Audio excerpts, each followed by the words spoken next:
We've all seen Atlas before, the backflipping, parkour-jumping robot that made headlines years ago. But this time, the focus isn't on how it moves, it's on how it handles things. Boston Dynamics has been re-engineering Atlas for real-world work, not just viral demos. The new GR2 gripper system is the biggest leap yet, turning Atlas from a stunt machine into a potential industrial worker. When Atlas transitioned from hydraulics to a fully electric system, it opened a new frontier. Instead of just worrying about legs and balance, we've all seen Atlas before, the backflipping, parkour-jumping robot that made headlines years ago. But this time, the focus isn't on how it moves, it's on how it handles things. Boston Dynamics has been re-engineering Atlas for real-world work, not just viral demos. The new GR2 gripper system is the biggest leap yet, turning Atlas from a stunt machine into a potential industrial worker. When Atlas transitioned from hydraulics to a fully electric system, it opened a new frontier. Instead of just worrying about legs and balance, engineers could now focus on hands and what they can actually do. That shift led to GR2, a compact, sensor-packed hand with 7 degrees of freedom,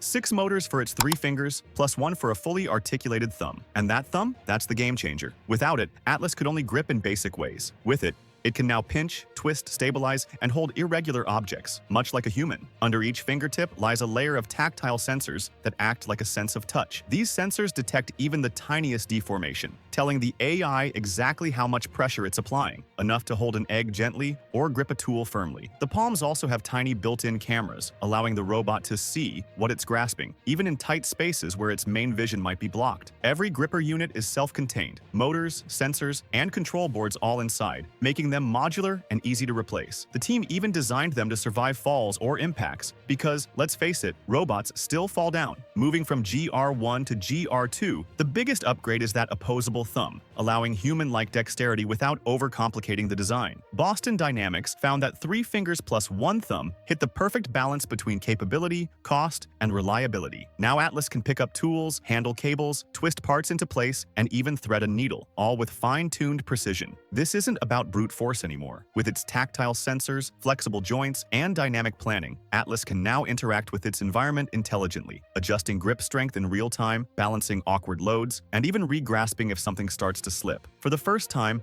Atlas is showing signs of becoming a worker, not just a performer. Still, challenges remain. Safety is at the top of the list. In one viral clip, a rival robot lost balance mid-test, reminding everyone how quickly things can go wrong. Boston Dynamics is taking that seriously, building in fail-safes, balance recovery, and smarter control algorithms to avoid dangerous scenarios. While Boston Dynamics perfects hands, Figure AI is chasing something bigger: humanoids ready for real-world deployment. Their latest model, Figure 03, aims to leave the lab entirely, working in homes, hotels, and warehouses. The robot learns tasks directly through Helix, Figure's in-house AI system that combines vision, language, and motion understanding. The new version is lighter, about 9% less mass than Figure 02, with a slimmer frame and a softer, human-friendly exterior. No exposed metal. The surfaces are padded and washable to make it safer around people. Each camera now covers a 60% wider field of view, with double frame rates and 75% lower latency. Cameras in the palms allow precision handling even when the main vision is blocked, like reaching into a cabinet. Its fingertip sensors are sensitive enough to detect the weight of a paperclip.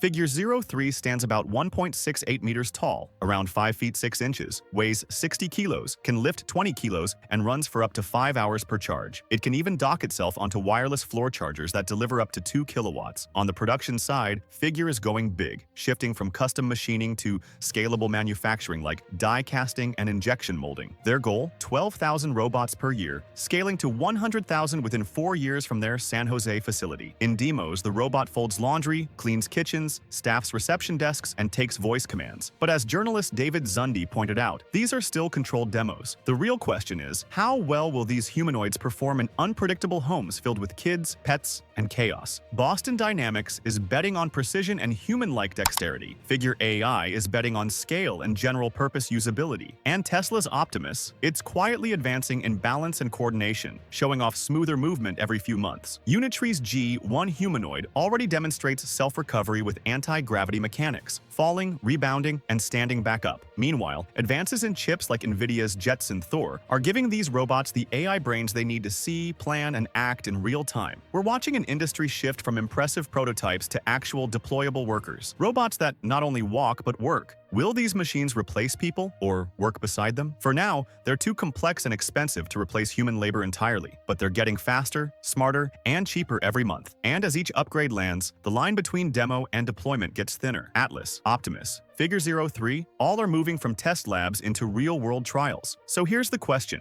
Are we ready for the moment robots stop being science projects and start becoming co-workers? Drop your thoughts in the comments, hit that like button if you enjoyed the breakdown, and subscribe for more deep dive tech stories. Thanks for watching.